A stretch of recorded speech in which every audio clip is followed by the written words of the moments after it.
Kakamot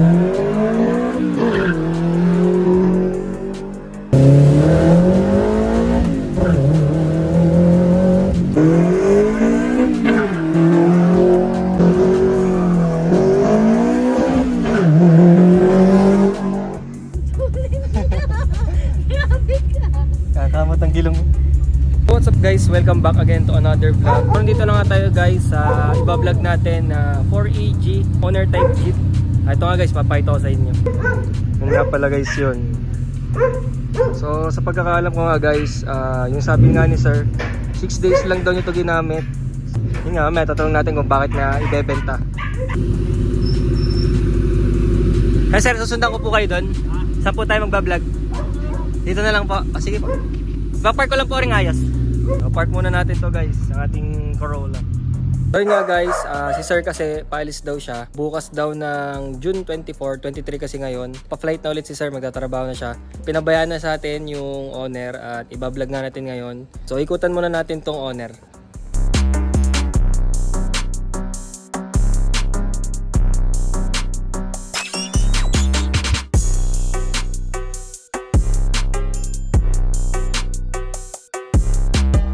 So yun nga guys, pangit yung spot natin dito kaya dalhin natin siya sa magandang spot at test drive na rin natin.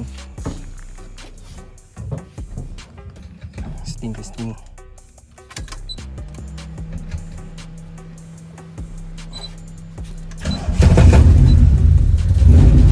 Ito mga mahal ko, sarado yung ano. Sarado. So guys, yung kanyang tambutso, hindi ko lang alam kung nakaskap pero napakaingay. Parang nagdadrive dito ng ano, black top. Pag pinipiga mo ng konti yung kanyang silinyador, parang tatakbo agad siya ng mabilis.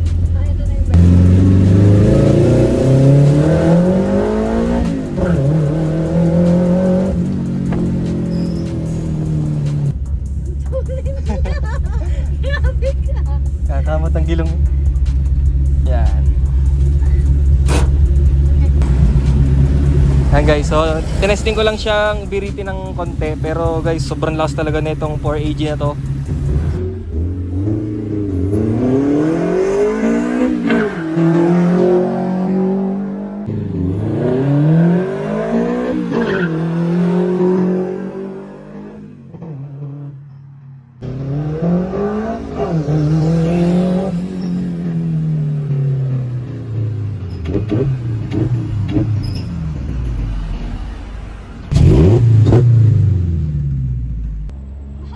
Nakakatakot.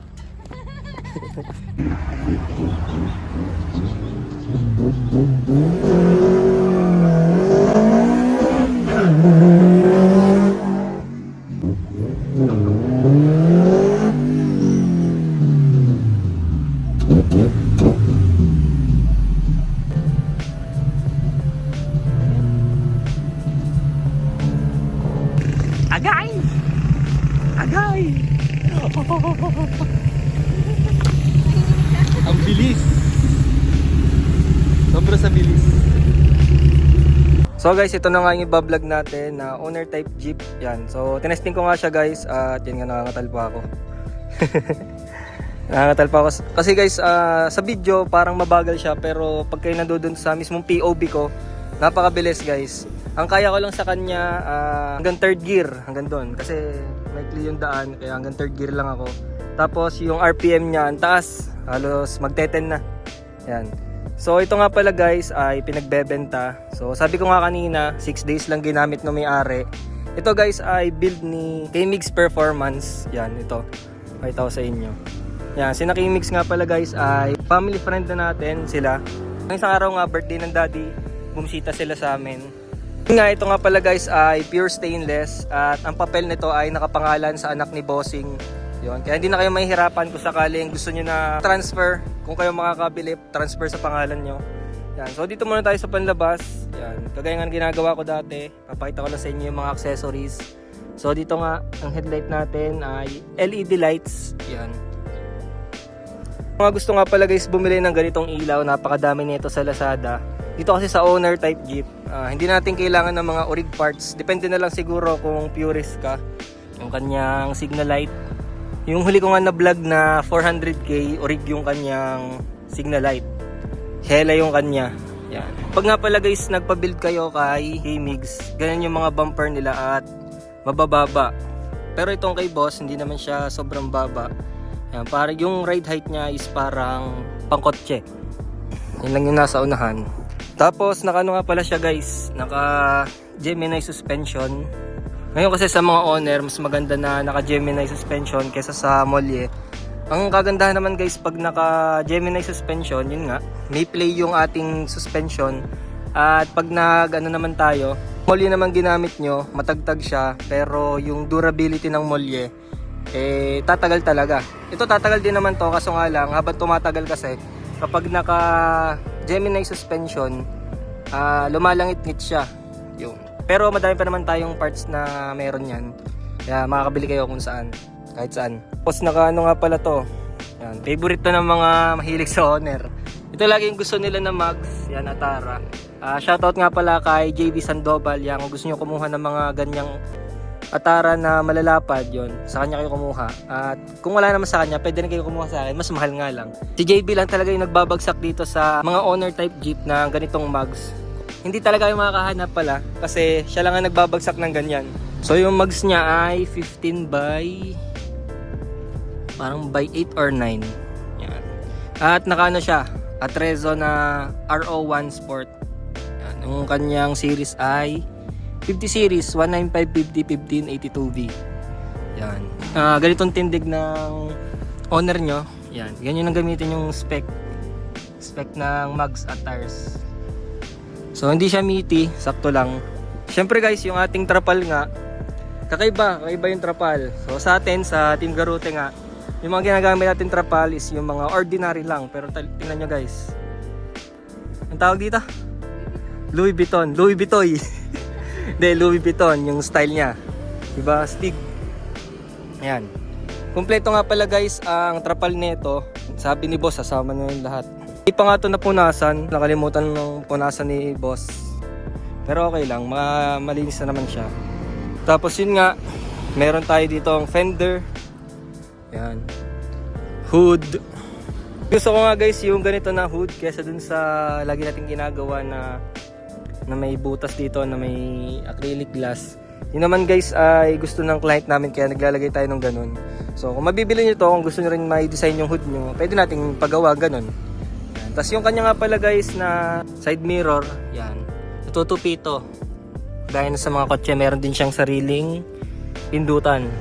Hindi ko lang sure kung saang kotse to galing.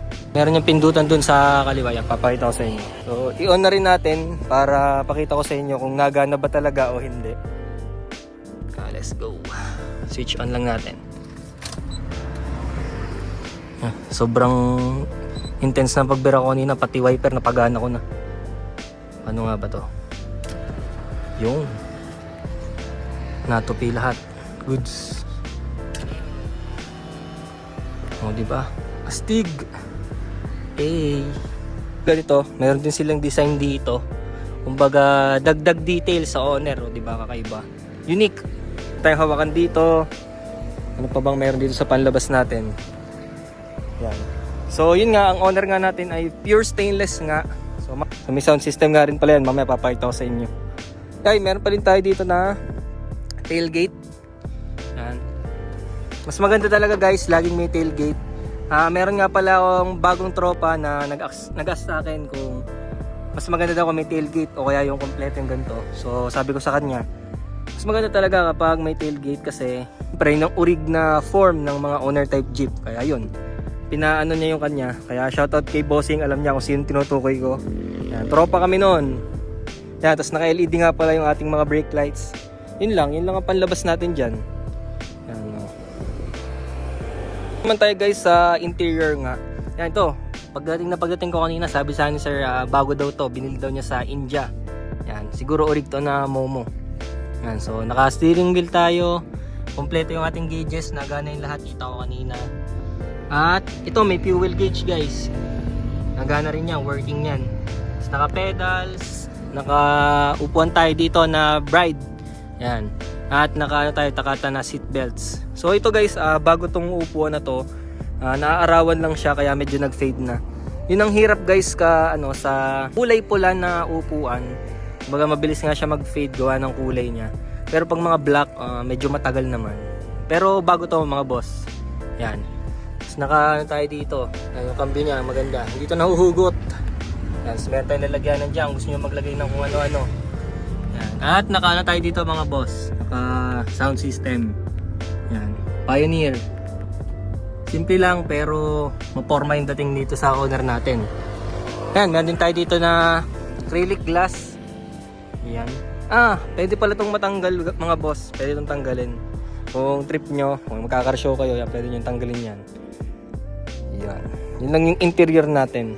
Naman tayo sa makina. Yeah. Pop the hood. Pop the hood bro. Yan. So dito nga guys, naka 4AG red top. Yan, ito yung pinakaunang version ng 4AG. Yan, dati nakaganto rin tayo yung pinang pop-ups and bang natin na 4AG, yung kay Ma'am Grace. Yan. So hindi na nalinis ni boss pero okay lang yan. Yan, naka aluminum radiator tayo, naka intake. So guys, yung nga pala nito, yung kanyang intake mismo. Dati siyang nakaharap doon. So pinabago, pinalipat dito. Kasi nga pabalagbag yung tayo ng makina. Yan. At naka headers na nga rin pala to. Kaya maganda yung tunog. At siguro nga naka scab. Kadalasan naman ang kinakabit sa mga owner ay scab. Yan. Yan, naka tayo dito na mono shock. Pang motor to. Pang motor tong mga ganito. Pero support lang naman to dito sa ating Gemini suspension. Yan. Yun nga. Itong makina ni boss, stock siya. Pero syempre 4AG, 16 valve to. Matulin talaga siya. Pag mga ganyan mga twin cam, siguro dun sa matitipid na kotse, siguro konti lang yung itatakaw niya. Hindi naman siya sobrang matakaw. Unless na lang kung kargado yung ating makina. Pero dito sa kondisyon naman ng makina na to, hindi naman siya kargado, stock lang siya. Yun. Hindi ko pala naitanong kay boss kung ano yung kanyang transmission, yung buong pang ilalim. Pero feel ko talaga ilang beses na rin ako nakahawak ng 4AG. Ito kasi konting tiga mo lang ng silinyador, talagang gustong-gusto na niyang humarurot. Yun. Kaya sa mga hindi nga sanay gumamit ng mga ganitong makina, payo ko lang dahan-dahan lang kasi baka ma-overwhelm kayo sa power nito. Iba talaga ang power ng twin cam kaysa sa mga normal na 4AFE na kaya mo kahit piga-pigayin mo. Ito guys hindi. So kita nyo sa video kanina, sadyang second gear, harurot mo siya ng ayos. Sadyang bibigay talaga niya yung buong power ng makina. So dagdag pa nga ito. Yan, para hindi niyo nahawakan kapag bukas yung makina nyo. Yan, di ba? Galing man na papalag niyo sa mga Civic, feel ko kaya itong iwanan. Feel ko lang kasi ang lakas niya. Yan, naka rin nga pala siya guys. Naka clear cam cover. Pala guys, may wiper din. Muntik ko na makalimutan. So yan, lahat naman ng details na kailangan nyo malaman, nasabi ko na sa owner na to. So guys, ito nga palang owner na to, ang asking dito is 450k. Pero negotiable pa pala siya sa 450k nga yung asking ng may-ari nito. At guys, ang pabuo talaga nito sa Mix Performance at kahit sa amin, basta mga naka-makina, tas bago lahat, umabot talaga siya guys ng mahigit 500k. Yan, half M na. Si B-Turbo nga umabot ng 650. Siguro sa iba, sabihin nila na ang mahal-mahal, pero guys, ang owner talaga, hindi siya basta-basta ganun buuin. So from the ground up nga, wait lang, mababangga pa ako. Nga, hindi biro nga magbuo ng owner type jeep. Sobrang gagastos ka talaga ng malaki dyan. Kung ayaw nyo maniwala, try nyo magbuo ng sarili nyong build. Yan, malalaman nyo kung gaano kalaki yung magagastos nyo. At syempre, pag nagpapagawa kayo ng owner, syempre, gastos sa pyesa, sa lahat, mga lata. Syempre, include doon yung labor na nagagawa. Kasi hindi naman to basta-bastang sakyan lang na mabibili mo kahit saan. Hindi ganun guys.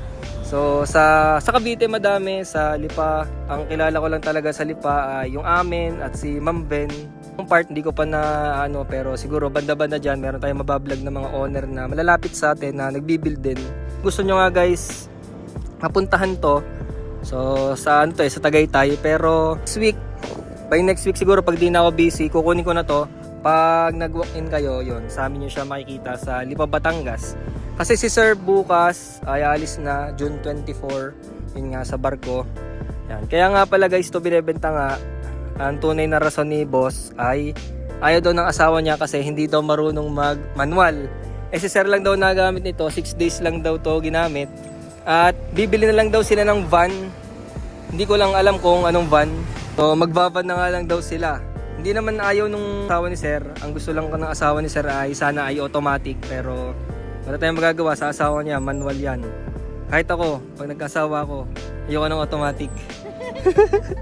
Manual tayo kasi mas maganda gamitin kapag manual.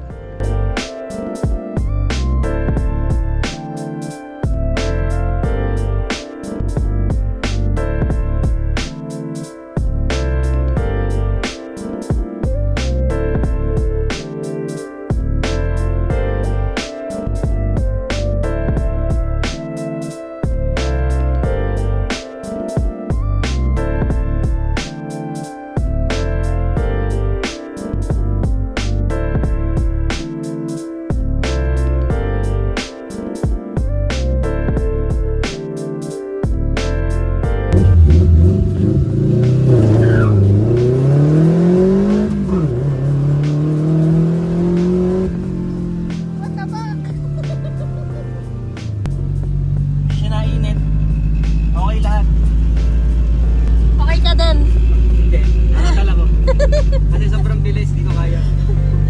Nakakatakot. Itawan mo lang ng konti yung clutch, ano eh, tatakbo na.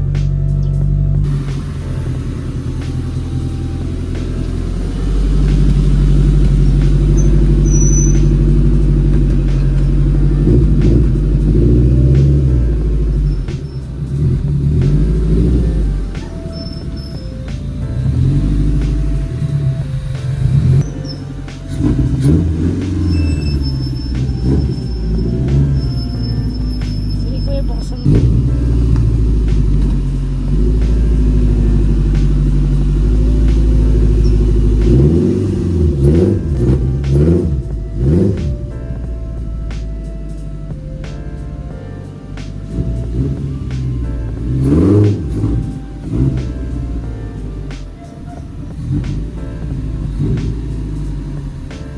Guys, dito ko natatapusin yung vlog ko. Kung gusto nyo nga bilhin to guys, yan, tumawag na lang kayo dito.